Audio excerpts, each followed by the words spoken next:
مولانا محمد عبده ورسوله لا نبي بعده. اللهم صل وسلم وبارك على سيدنا محمد المصطفى وعلى آله وصحبه أهل التقى والوفاء. أما بعد. Jamaah muslimin muslimat, jamaah salat subuh Masjid At-Tawwab rahimakumullah. Pertama-tama marilah kita panjatkan puji syukur kehadirat Allah Subhanahu wa taala atas segala anugerah kenikmatan yang telah diberikan kepada kita semua, terutama nikmat sehat, nikmat panjang umur, nikmat Islam, nikmat iman, sehingga kita pada pagi hari ini masih diberikan kesempatan oleh Allah Subhanahu wa taala untuk melaksanakan sholat subuh berjamaah di Masjid At-Tawwab yang kita cintai ini.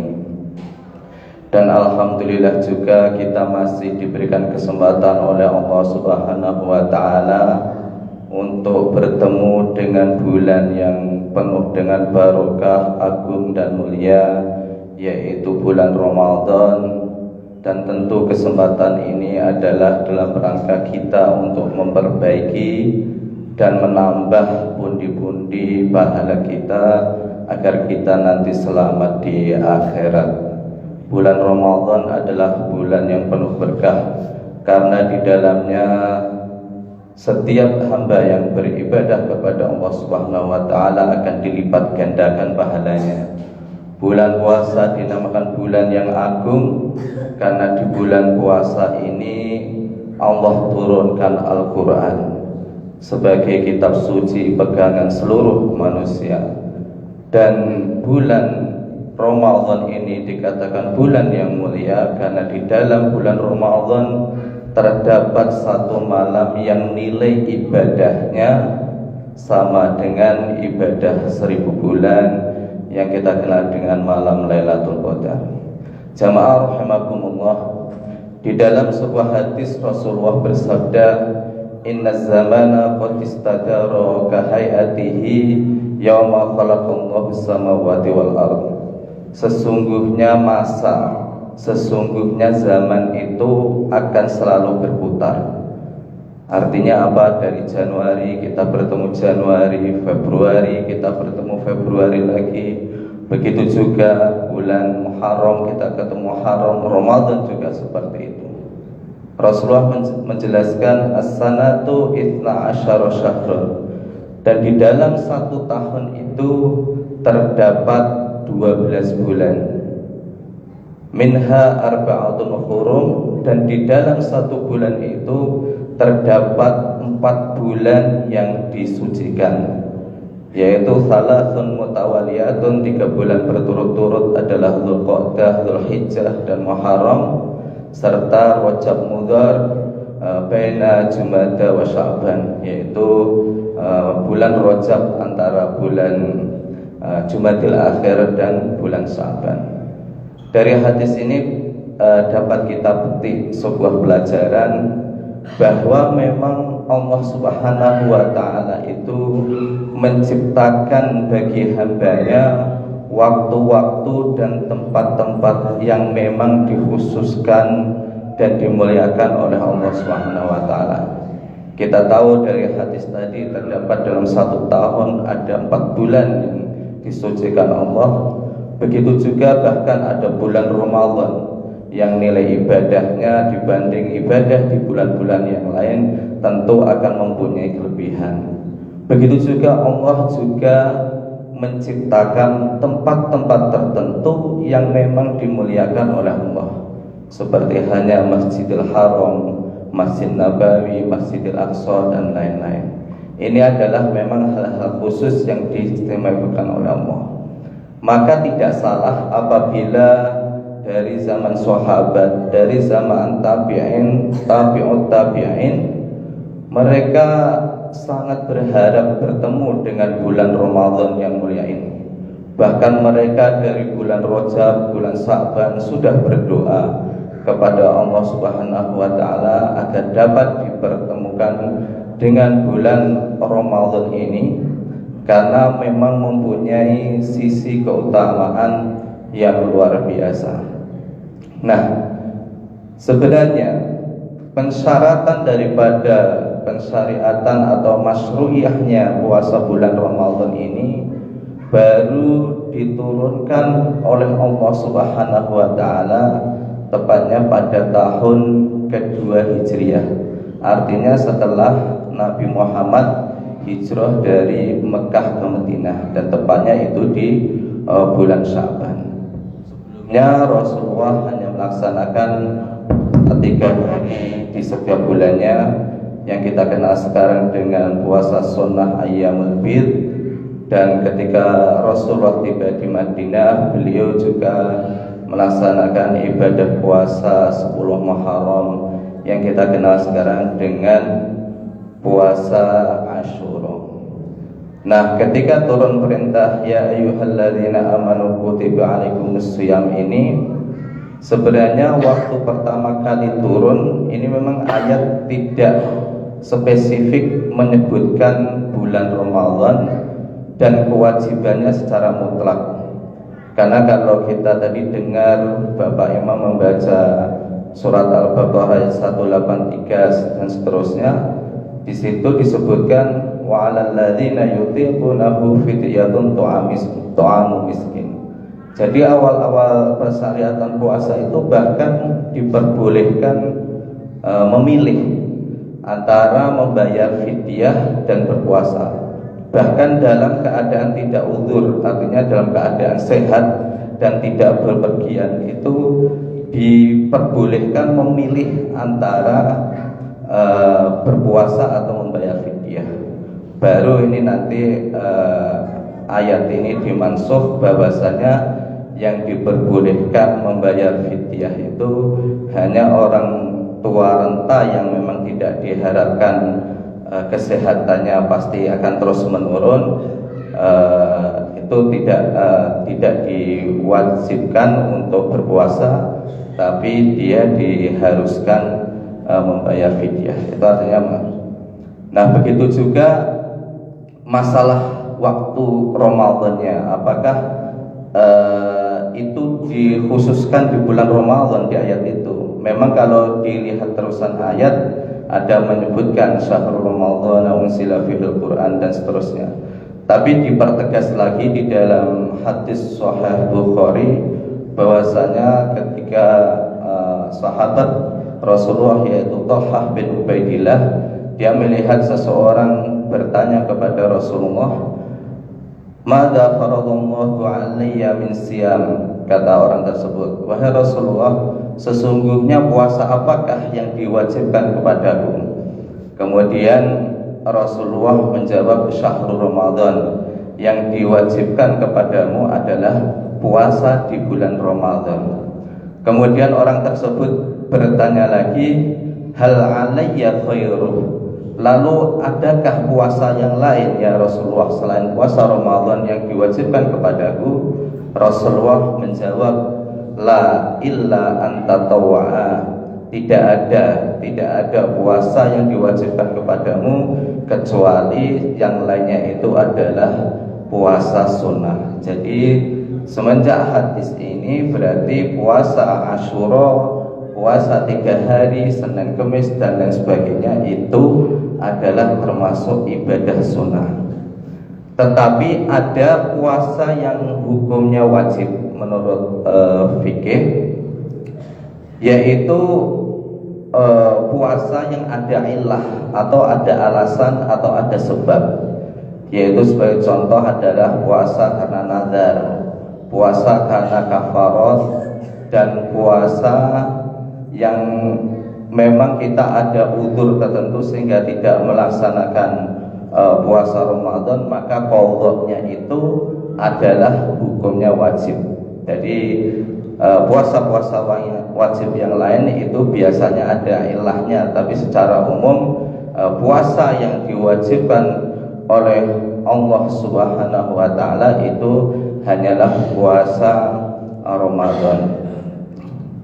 Bapak Ibu sekalian, ketika hilal nampak itu biasanya Rasulullah Shallallahu Alaihi Wasallam senantiasa berdoa, Allahumma ahillahu alaina bil amni wal iman. Di dalam riwayat lain disebutkan bil yumni wal iman wassalamati wal islam wa taufiqi lima tuhibbu wa taradha. Rasulullah senantiasa di awal Ramadan ketika melihat hilal, beliau berdoa, ya Allah, tampakkanlah hilal ini pada kami dan jadikanlah Ramadan ini dengan penuh iman, dengan penuh keamanan, Ramadan yang penuh dengan keselamatan dan Islam, sehingga Engkau memberikan kepadaku petunjuk agar aku dapat melaksanakan ibadah yang Engkau cintai dan ridhoi. Kalau kita lihat doa Rasulullah ini maknanya sangat mendalam. Artinya apa? Artinya ketika kita ingin mendapatkan sesuatu yang itu diridhoi dan dicintai oleh Allah, ternyata harus memenuhi dua syarat. Di dalam doa ini disebutkan yang pertama adalah amni dan iman, yaitu aman dan iman yang ada kaitannya yaitu dengan pahala. Yang kedua adalah wassalamati wal islam, yaitu kaitannya dengan keselamatan dan keislaman. Maknanya apa? Puasa kita secara hukum fikih harus memenuhi rukunnya supaya puasa kita sah. Jadi dua syarat itu adalah syarat mutlak sebagai syarat kita mendapatkan pahala yang sempurna dari ibadah puasa kita. Yang pertama adalah masalah sah dan tidak sahnya puasa kita. Ini kita harus mengacu pada fikih yang sudah dirumuskan oleh para ulama. Dalam fikih atau hukum puasa ini sebenarnya secara rukun maupun syarat sah tidak sebanyak kalau kita ibadah-ibadah yang lain seperti ibadah sholat, ibadah haji, wudhu dan lain sebagainya. Rukunnya cuma dua, yaitu hanya niat dan imsak. Al-imsaku minal akli wa syarbi wa khusyayanin nisa minal fajri ilal maghribi. Jadi dua itu aja, yaitu niat dan imsak, artinya menahan. Nah, yang perlu diperhatikan, walaupun hanya dua, tetapi kalau kita tidak paham aturannya, itu juga akan berakibat fatal. Boro-boro kita akan mendapatkan pahala puasa, untuk mendapatkan sahnya puasa saja kemungkinan kita tidak mendapatkannya. Yang pertama apa? Yaitu niat. Niat ini semua mazhab, baik itu Hanafi, Maliki, Syafi'i, Hambali, ini menjadi syarat sah mutlak dari amalan ibadah. Ini berdasarkan hadis yang sangat mutawatir yang diriwayatkan oleh sahabat Umar bin Khattab, innamal a'malu binniyat wa innamal likulli imri'in ma nawa. Ini adalah dasar pokok. Hampir semua kitab-kitab fikih hadis itu semua di awal-awal pasti ada hadis ini, karena sebelum kita melakukan sesuatu memang kita harus meluruskan niat kita. Jadi niat ini menjadi pembeda antara amalan-amalan yang sepintas ini sama tapi sebenarnya berbeda. Contoh ya, kita mandi itu ada mandi biasa kita rutin tiap hari, tapi ada juga mandi karena mandi jinabah. Jadi itu harus diniati. Kalau tidak diniati khusus itu tidak sah, karena kita ada rutinitas mandi-mandi yang lain. Dan masih banyak hal-hal yang lain, misalnya sholat bisa jadi kita ada sholat sunnah, sholat fardu dan lain sebagainya. Itu harus dibedakan dari sisi niatnya. Nah, mengenai puasa ini bahkan ada hadis khusus tentang niat, yaitu Rasulullah SAW bersabda, man lam yubayyitis siyam qabla tulu'il fajri fala siyama lahu. barang siapa tidak memalamkan niat puasa wajibnya, maka tidak sah puasanya. Ini adalah hadis dari Rasulullah SAW. Dan semua madhab bersepakat bahwa memalamkan niat untuk puasa wajib, bukan puasa sunnah. Karena kalau puasa sunnah boleh di siang harinya. Kalau puasa wajib, terutama puasa Ramadan, itu harus di malam hari.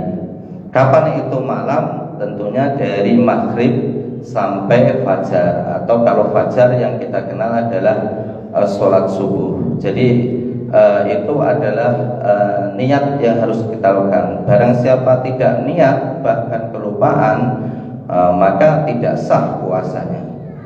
Nah, berbeda nanti untuk aturan berikutnya, apakah niat itu cukup dalam satu kali di awal bulan, ataukah harus diulang setiap malam? Nah, di sini akhirnya terjadi perbedaan pendapat. Ada dua pendapat yang masyhur. Yang pertama adalah pendapat Ashabul Malikiyah, madhab Maliki. Mereka menganggap bahwa niat puasa itu cukup dilakukan di awal Ramadan. Mereka karena mereka menganggap tidak ada dalil khusus yang mengharuskan bahwa niat itu harus diulang setiap malam. Dan di ayat Al-Quran, faman syahida minkum syahra falyasum, mereka menganggap syahrun itu adalah isim yang mempunyai rentang waktu. Artinya kalau kita niat puasa bulan Ramadan, itu adalah paket dalam satu bulan yang tidak terpisah. Nah, berbeda dengan pendapat dari jumhur ulama dari tiga madhab, yaitu Hanafi, Maliki, dan Hanafi, Hambali, dan Syafi'i. Mereka berpendapat bahwa niat itu harus diulang setiap malam. Karena kalau tidak diulang setiap malam, maka tidak sah puasanya. Karena apa? Karena puasa setiap harinya itu sudah merupakan ibadah yang terpisah-pisah, karena dipisah dengan buka puasa. Nah, ini adalah pendapat yang paling masyhur. Maka kita harus niat setiap hari. Nah, bagaimana kalau kita sampai lupa berniat, sampai pagi mungkin kita tidak sempat sahur, ketiduran? Nah, ini sebenarnya ada solusi dari beberapa ulama.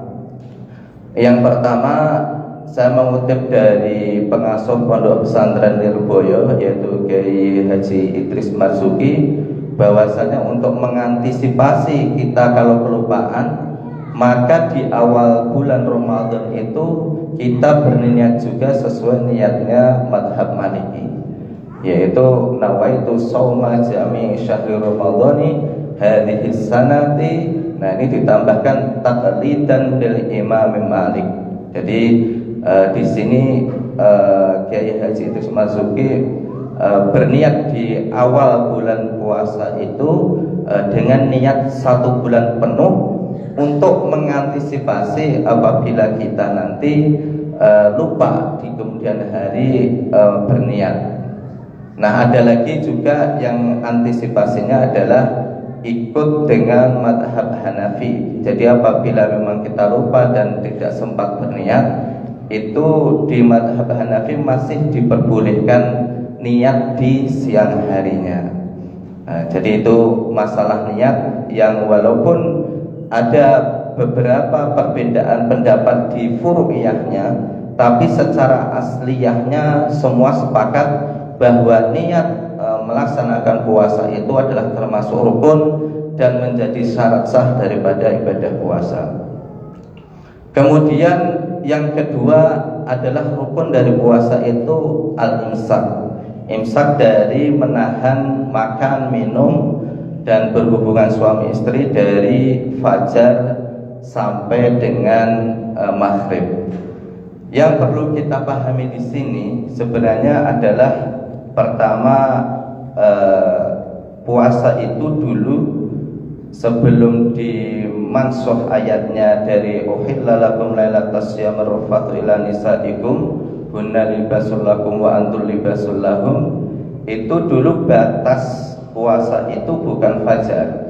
Jadi ketika orang berbuka puasa, sholat maghrib, sholat isya, dan kemudian dia tidur, itu besoknya sudah diwajibkan puasa dan tidak boleh makan lagi. Artinya dulu awalnya sahur itu tidak ada. Jadi sahur itu ada ketika ayat di atas dimansuh dengan ayat kulu washrabu hatta yatabayyana lakumul khaytul abyadu minal khaytil aswati minal fajr. Jadi waktu awal-awal diwajibkannya puasa itu ada seorang petani yang bernama Qais bin Sirmah al-Ansori. Dia kerja tiap harinya di ladang, kemudian ketika balik istrinya itu belum menyiapkan makanan untuk buka puasa, kemudian akhirnya dia tertidur dan akhirnya dia tidak boleh, ketika bangun tidak boleh makan lagi karena sudah ketiduran, dan akhirnya ini membuat kelelahan di sepanjang harinya. Kemudian ada hal kedua yang terjadi pada sahabat Umar bin Khattab. Kalau sahabat Umar bin Khattab ini dia bukannya tidak makan, tetapi setelah sholat isya dia menggauli istrinya, maka diadukan kepada Rasulullah. Akhirnya turun ayat alimallahu annakum kuntum tahtabuna fataba alaikum wa'afa ankum.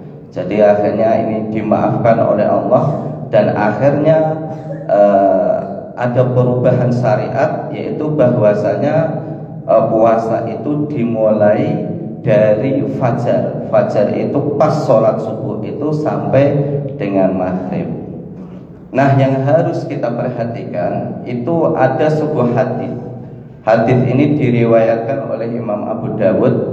Rasulullah bersabda, "Idza ahadakumun nida wal ina'u ala yadihi falyadhu hatta yaqdiya hajatahu minhu." Rasulullah bersabda, apabila kamu mendengar suara azan sementara wadah ini yang dimaksud piring, gelas atau yang lain-lain yang berisi makanan, gorengan, apa segala macam, fala yadhuhu, kata Rasulullah, janganlah kamu letakkan hatta yaqdiya hajatahu minhu, sampai engkau menghabiskan makanan ini. Nah, ini kalau kita tidak pahami hadis ini nanti akan jadi kontroversi karena bertentangan dengan ayat Al-Quran tadi, wa kulu washrabu hatta yatabayyana lakumul khaytul abyadu minal khaytil aswati minal fajr. Nah, batasnya padahal di ayat Al-Quran fajar. Kenapa Rasulullah kok di sini menyampaikan kepada para sahabat bahwasanya jika masih ada makanan, walaupun sudah ada adzan, kata Rasulullah, tetap makan saja, lanjutkan, tidak apa-apa, katanya. Nah, ini sebenarnya ada penjelasan di hadis yang lebih sahih lagi di dalam Sahih Bukhari. Jadi Rasulullah SAW bersabda bahwa sesungguhnya zaman Rasulullah itu beliau mempunyai dua muadzim di malam hari, yaitu yang pertama adalah Bilal. Rasulullah bersabda, "Anna Bilal kana yu'adzinu bilailin liyarji'a qa'imukum wa yunabbiha na'imukum."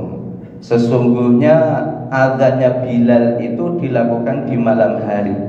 Dia azan untuk memulangkan orang-orang yang sudah melaksanakan qiyamul lail. Artinya orang-orang yang sudah sholat malam itu dengan azannya Bilal itu mereka disuruh istirahat.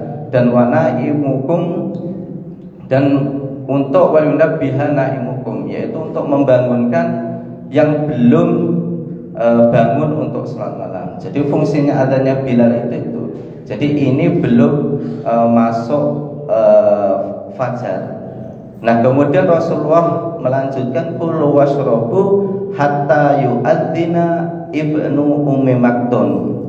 Kemudian makan dan minumlah sampai terdengar azannya ibnu ummi maktum. Fa innahu la yu'adzinu hatta yatlu al-fajr, karena sesungguhnya Ibnu Ummi Maktum ini tidak akan azan sampai terbitnya fajar. Jadi itu sebenarnya ada penjelasan dari hadis di atas itu, bahwasanya batasnya kita sahur itu ya pas subuh itu. Nah, di dalam kitab Majmu' Imam Nawawi, syarah daripada kitab Muhadzab, beliau bahkan mengatakan apabila ada sisa makanan yang ada di mulut kita dan kita memang sudah mendengar adzan, itu harus dimuntahkan, artinya harus dibuang, tidak boleh diteruskan untuk dimakan, karena itu akan membatalkan puasa kita. Maka ulama-ulama Indonesia zaman dulu itu membuat waktu yang kita kenal dengan imsakiyah. Jadi ini sebenarnya waktu yang memang kalau kita runut dari dasar dalil ada. Artinya ini bahkan mengikuti sunnah Rasulullah SAW untuk kehati-hatian, untuk ikhtiyat bagi orang-orang yang masih awam. Bahkan diriwayatkan sahabat Anas bin Malik, beliau melihat pernah bersama Rasulullah SAW dan sahabat Zaid bin Sabit ketika mereka sedang berpuasa, mereka berhenti sebelum melaksanakan sholat. Jadi ada tenggang waktu antara Rasulullah dan sahabat Zaid ini makan dengan waktu sholat. Kemudian ditanya kepada Anas, seberapa lama waktu antara Rasulullah dan sahabat Zaid bin Sabit ini berhenti sahur? Kemudian sahabat Anas menjawab, kaqadri ma yaqra'ur rajulu khamsina ayat. Jadi sekira-kiranya 50 ayat. Jadi kalau orang membaca 50 ayat itu kurang lebih yaitu 10 menit. Maka ya kita sebenarnya kalau mau mengikuti kebiasaan Rasulullah, kita seharusnya sebelum sholat subuh itu 10 menit atau 5 menit itu kita sudah selesai makan kita, kemudian kita bersiwak atau bergosok gigi, minum air putih, kemudian kita sudah bersiap-siap untuk melaksanakan sholat subuh berjamaah. Kemudian sebelumnya kita melaksanakan qobliyah. Ini adalah sebenarnya yang secara sunnah mengikuti anjuran Rasulullah SAW. Artinya apa? Mengakhirkan sahur itu memang sunnah, tapi mengakhirkan sahur itu juga ada aturannya. Tidak asal gabrus harus 1 menit sebelum adzan aja saya mau sahur gitu kan. Nah, itu namanya nyolong puasa itu nanti. Jadi kita masih adzan kita masih makan terus. Nah, itu namanya tidak sah. Dan begitu juga kita disunahkan menyegerakan berbuka puasa. Itu juga ada aturannya. Buka puasa itu juga pas maghrib. Artinya kalau ada seseorang walaupun ini dia salah duga, misalnya kita ada di tempat makan, kemudian ada orang yang dia sengaja menghidupkan TV yang mungkin TV itu bukan daerahnya. Misalnya di Jakarta dia menghidupkan TV channel Surabaya atau lain sebagainya yang adzannya itu lebih dulu. Ketika dia dengar adzan dia tidak ngecek, dia langsung niat untuk berbuka puasa. Nah ini kemudian 10 menit lagi terdengar adzan dari masjid terdekat dan dia tahu bahwa tadi itu belum waktunya berbuka puasa, itu tetap buat puasanya batal, artinya tidak sah, dan dia harus mengqadha nanti di bulan Syawal. Tapi dengan catatan dia tidak berdosa, tidak sama dengan orang yang sengaja meninggalkan puasa karena tidak ada uzur. Jadi itu hal-hal yang mengenai imsakiyah. Kemudian masalah fajar sendiri, fajar ini sebenarnya secara astronomi adalah cahaya yang dipendarkan oleh atmosfer dari cahaya matahari. Sebenarnya posisi matahari itu kalau dari ufuk, dari garis lintang itu masih di posisi minus. Artinya kalau di Indonesia itu para ahli falakiyah mengatakan fajar sotik, karena fajar itu ada dua jam, kidib dan sotik. Nah, fajar sotik itu kalau di Indonesia sekitar minus 20 derajat, kalau di Arab itu minus 18 derajat, kalau di Afrika, di Amerika itu bervariasi, minus 15 derajat, ada yang minus 13 derajat. Artinya fajar pun di beberapa wilayah itu secara geografis mungkin waktu sholat subuhnya juga akan berbeda-beda, karena itu tadi dikarenakan letak geografis tadi. Baik jamaah rahimakumullah, setelah kita memahami betul tentang rukun puasa dan syarat sahnya puasa, yang kedua yaitu di dalam doa Rasulullah tadi disebutkan wal amni wal iman, yaitu aman dan iman. Nah, iman ini biasanya dikaitkan dengan pahala daripada ibadah puasa Ramadan. Rasulullah sallallahu alaihi wasallam bersabda, "Man shoma Ramadhana imanan wa ihtisaban, ghufira lahu ma taqaddama min dzambi." Barang siapa berpuasa Ramadan karena iman dan keikhlasan, maka akan diampuni segala dosa-dosanya yang lalu. Di dalam ayat yang lain Rasulullah bersabda, Ramadan ila Ramadan mukaffiratun ma bainahuma idzastanabal kabair.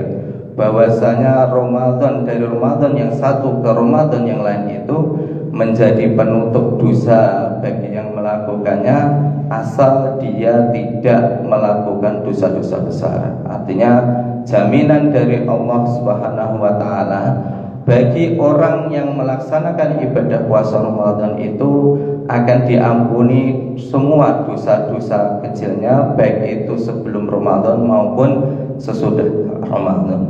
Bahkan di dalam hadis qudsi Allah berfirman, kullu amali ibni Adam lahu illa siyam. Segala amal ibadah dari anak Adam itu untuknya kecuali puasa. Fa innahu li wa ana ajzi bih. Kenapa puasa itu? Karena puasa itu adalah milikku, kata Allah, dan aku sendirilah yang akan mengganjarnya nanti. Ini adalah salah satu fadilah ibadah puasa. Kemudian Rasulullah juga menyebutkan di dalam sebuah hadis, inna fi jannati baban yuqala lahu ar-rayyan yadkhulu minhu as-shaimun. Di dalam surga itu nanti ada pintu-pintu, dan salah satu pintunya itu adalah ar-rayyan, dan ar-rayyan itu hanya wabil khusus kepada orang-orang yang melaksanakan ibadah puasa. Tapi perlu diingat, tidak semuanya orang yang berpuasa akan mendapatkan pahala-pahala tersebut, karena Rasulullah sudah mengingatkan di dalam sebuah hadis, malam yada qaulaz zur wal amala bihi falaysa lillahi hajatun fi ayyati at'amahu wa syarabahu.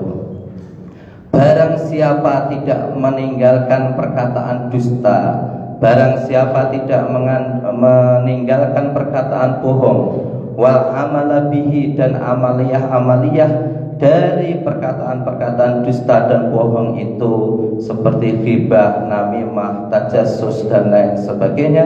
Apa kata Rasulullah? Falaisa lillahi hajatun fi ayyati at'amahu wa syarabahu. Maka Allah sesungguhnya tidak butuh puasanya, walaupun dia tidak makan, walaupun dia tidak minum. Ini artinya apa? Bahwa belum tentu puasa kita sah, tapi kita mendapatkan pahala seperti yang disebutkan Rasulullah itu karena ada maksiat-maksiat yang kita lakukan di dalam melaksanakan ibadah puasa. Sebenarnya ada 3 ulama yang mensyarahi hadis ini dengan pendapat yang berbeda-beda. Yang pertama adalah pendapat Imam Al-Adhra'i. Beliau berpendapat bahwasanya maksiat-maksiat itu tidak berpengaruh ke pahala puasa. Artinya maksiat itu ya dosa tersendiri, pahala puasa itu dosa sendiri.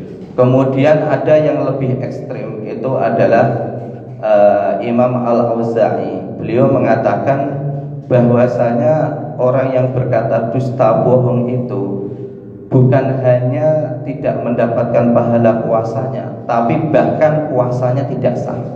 Nah, ini ulama Imam Al-Auza'i ini termasuk tabi'in. Jadi pendapat beliau seperti itu. Kemudian yang ketiga adalah pendapat Ashabus Syafi'iyah, yaitu ulama-ulama mazhab Syafi'i, bahwasanya puasanya tetap sah, tetapi mereka tidak mendapatkan pahala dari ibadah puasanya. Karena di hadis tadi tersebut bahkan di hadis yang lain disebutkan kam min shaimin laisa lahu min siyamihi ilal ju' wal atos. Artinya di sini ada kata-kata ilal ju' wal atos, itu berarti sebenarnya dia secara sah puasanya sah, tapi pahalanya dia tidak mendapatkan. Nah, di sini kaitannya dengan iman dan kaitannya dengan qaulaz zur. Qaulaz zur ini adalah perkataan yang sebenarnya tidak hanya bohong, tapi mencakup semua perkataan yang tidak baik. Maka kita harus menjaga lisan kita. Di dalam kitab-kitab puasa, di dalam kitab seperti Maqasidus Syam, itu ada adab-adab orang berpuasa. Itu salah satunya adalah hifdzul lisan, menjaga lisan. Jadi selama puasa itu sebaiknya kita harus menjaga lisan kita. Dan Rasulullah juga bersabda bahwa berkata yang baik itu adalah termasuk cabang daripada iman. Maka orang yang beriman itu memang harus berkata yang baik. Nah, apa yang termasuk dari wal amala bihi, dari qaulaz zur tadi? Yang pertama yang sering banyak orang lakukan adalah ghibah. Rasulullah pernah ditanya oleh sahabat, atadruna mal ghibah? Ya Rasulullah, apa itu sebenarnya ghibah? Kemudian Rasulullah berkata, dzikruka akhaka bima yakrahu. Engkau menyebutkan sesuatu dari saudaramu sehingga saudaramu itu apabila dia mendengarnya dia tidak menyukainya. Kemudian orang tersebut bertanya, wahai Rasulullah, bagaimana kalau sesuatu itu memang terjadi pada dirinya, keburukan itu memang dia lakukan dengan nyata, kata orang tersebut. Kemudian Rasulullah berkata, wa in kana fihi faqad akhtatta. Maka apabila perkataanmu itu memang benar dia lakukan, itu termasuk ghibah. Jadi membicarakan keburukan orang lain itu termasuk ghibah. Wa illam yakun fihi, dan apabila itu tidak ada pada dirinya, itu termasuk perbuatan dusta dan kebohongan. Nah, ghibah yang dimaksud membicarakan yang buruk-buruk itu adalah dalam rangka menyebarkan aib seseorang. Sebenarnya ada tujuan ke arah situ. Apalagi di zaman sekarang ini dengan begitu media ini sangat luas dan mudah untuk digapai, yaitu dengan adanya media sosial, perbuatan ghibah ini luar biasa maraknya. Karena setiap orang bisa melakukan itu. Artinya qaulaz zur ini sekarang medianya bukan mulut lagi, tapi sudah melalui handphone yang ada di tangan kita. Betapa banyak orang yang membicarakan keburukan orang lain dengan sengaja untuk menyebarkan keburukan, aib seseorang. Bahkan orang tersebut sudah bertobat, meminta maaf, tapi kita masih juga mencela dan lain sebagainya. Ini luar biasa, dan ini hati-hati karena ini semua akan dicatat oleh Allah Subhanahu wa taala perbuatan seperti itu. Hibah yang boleh di dalam agama, artinya membicarakan keburukan itu hanya dalam rangka nahi mungkar dan dalam rangka mencegah kezaliman. Artinya boleh saja kita misalnya di kepolisian atau di ranah hukum itu mencari kesalahan orang yang memang untuk dalam rangka mencegah nahi mungkar, itu baru boleh, tidak masalah, di dalam agama diperbolehkan. Tapi kalau hanya sekedar kita mengumbar aib seseorang, itu yang tidak diperbolehkan, karena ini termasuk dosa yang sangat besar. Di dalam surat Al-Hujurat Allah mengancam, ya ayyuhalladzina amanu istanibu katsiran minadh-dhanni inna ba'dadh-dhanni itsmu wa la tajassasu wa la yaghtab ba'dukum ba'dha ayuhibbu ahadukum ayyakula lahma akhihi maitan fakarihtumuh.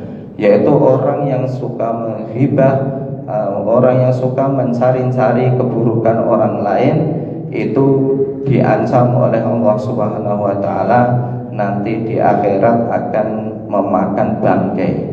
Bahkan orang tersebut kalau di dalam sebuah hadis dijelaskan, kalau dimasukkan ke lautan, itu bau lautan itu semua akan menjadi bau bangkai bagi orang-orang yang sering menghibah.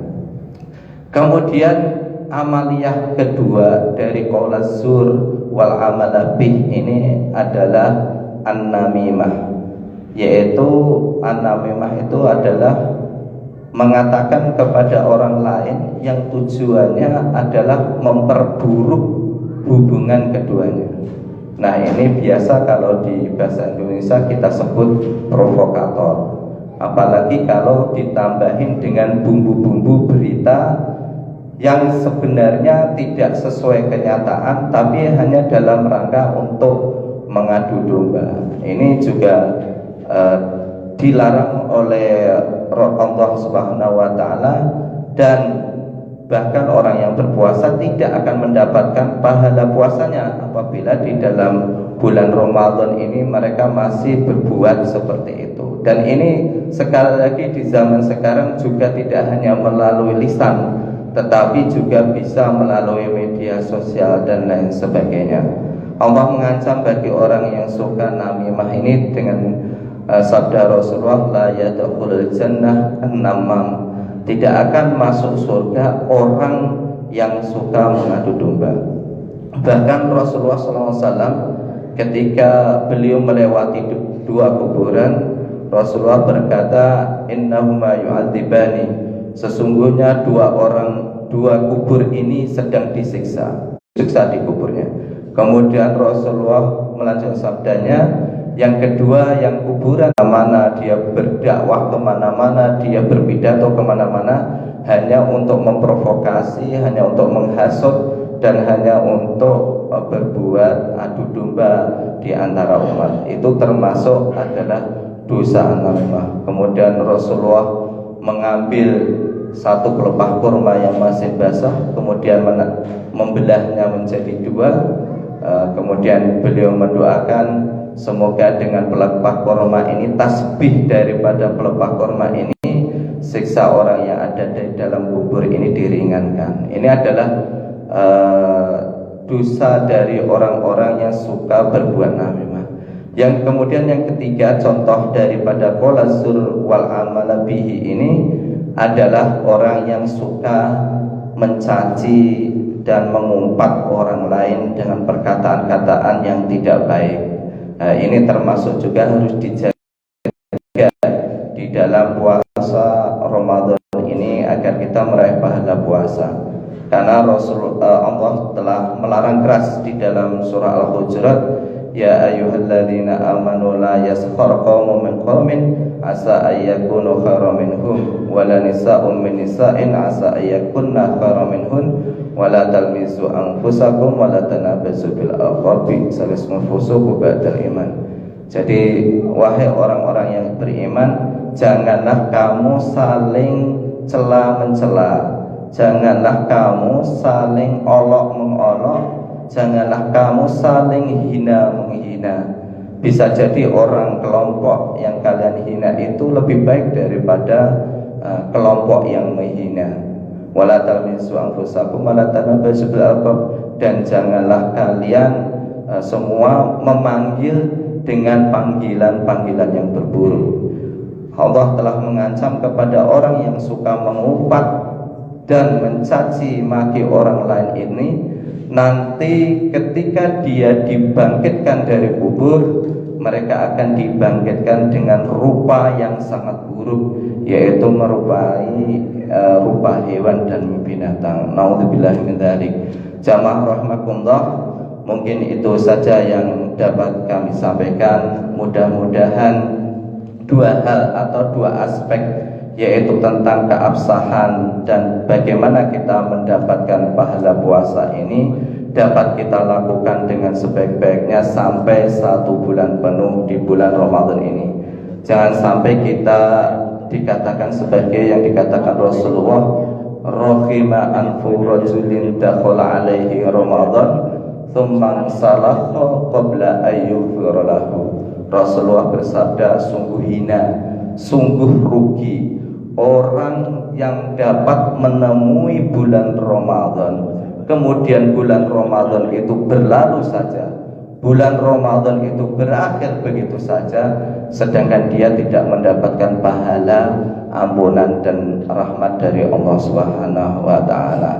Mudah-mudahan yang hadir di sini dan seluruh umat Islam yang menjalankan ibadah puasa diberikan kekuatan, kesehatan untuk menjalankan ibadah puasa di bulan Ramadan ini, sehingga hatta yakhruju Ramadana qad ghafarta lana wa rahmatuna wa afatanana, yaitu mendapatkan ampunan dan rahmat dari Allah Subhanahu wa taala. Dan marilah kita tutup kajian subuh pada pagi hari ini dengan kita berdoa kepada Allah Subhanahu wa taala.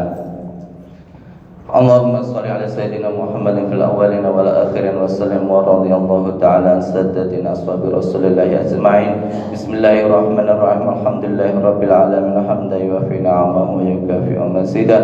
Ya Rabbana lakal hamdu kama yanbaghi li jalali wajhikal karim wa 'azimi sultanik. Allahumma shalli ala sayyidina Muhammadin fatihil lima ukhriq wal khatimi lima sabaq nasirul haqqi bil haqqi wal hadi ila siratikal mustaqim wa ala alihi wa sahbihi haqqa qadrihi wa miqdarihil azim.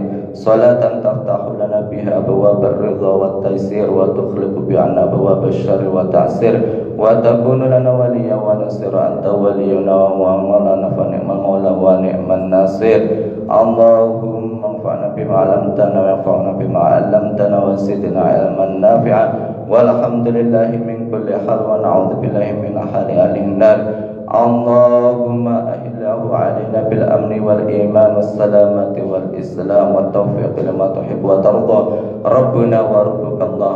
Allahumma a'inna fihi 'ala sholati was siyam wa tilawatil Qur'an waj'alna mimman yaqumuhu wa yasumuhu imanan wa ihtisaba. Allahumma sallimna li Ramadan wa sallimhu lana wa tasallamhu minna mutaqabbala hatta yakhruju Ramadana qad ghafarta lana wa rahmatuna wa afata 'anna. Allahumma innaka 'afuwun karim tuhibbul 'afwa fa'fu 'anna ya karim. Allahumma inna nas'aluka ridhaka wal jannah wa na'udzubika min sakhatika wan nar. Rabbana atina min ladunka rahmatan wa hayyi' lana min amrina rasyada. Rabbana atina fid dunya hasanah wa fil akhirati hasanah wa qina 'adzaban nar. Wa sallallahu ala khairi khalqihi Muhammad wa ala alihi wa sahbihi wa sallam. Subhana rabbika rabbil izzati amma yasifun wa salamun ala mursalin walhamdulillahi rabbil alamin. Kurang lebihnya mohon maaf, wabillahi taufiq wal hidayah. Wassalamualaikum warahmatullahi wabarakatuh.